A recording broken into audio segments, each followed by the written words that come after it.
Hey, how's it going? Today I'm going to be showing you how to make one of my favorite dishes of all time, chicken rollatini.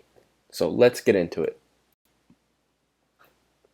Starting with why we want to cook chicken rollatini. Well, quite frankly, it's delicious. I love this dish. It's been made in my family for many, many years. It started with my grandfather, and now my dad's been making it, and we perfected it during quarantine.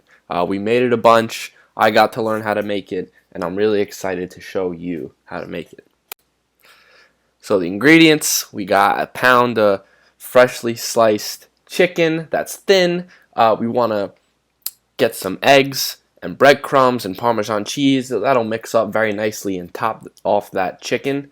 Then we want to, when we're filling up the chicken rollatini, we want to fill it with some fresh sage, a little bit of prosciutto, fontina cheese, and top it off with some chopped parsley and salt and pepper, of course.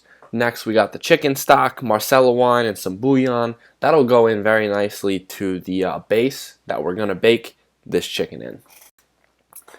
And so our tools that we need, very simple. We don't need much to make this, but we want to preheat that oven to 375 Fahrenheit, get an 8x8 baking pan, and some toothpicks because we're going to be rolling up the chicken and we want that to stay compact and tight.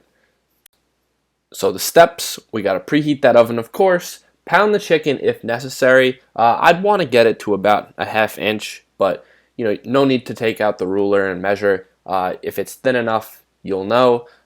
Then you got to bread and egg the chicken. That's a key process because we want that chicken to have that nice breaded flavor.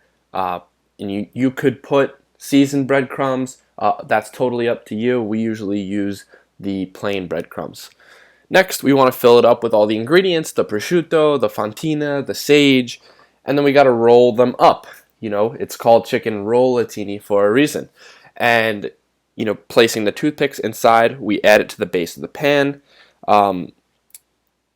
With that, we also have to add the wine and the chicken stock and the bouillon, just so it gives it something to cook in. Next, we place it in the oven and do our waiting. And then we remove from the oven, prepare the dish with some parsley on top, and enjoy it. And so this is a picture of what it should look like once it's done. That's actually was taken in my kitchen back home in New York over the summer.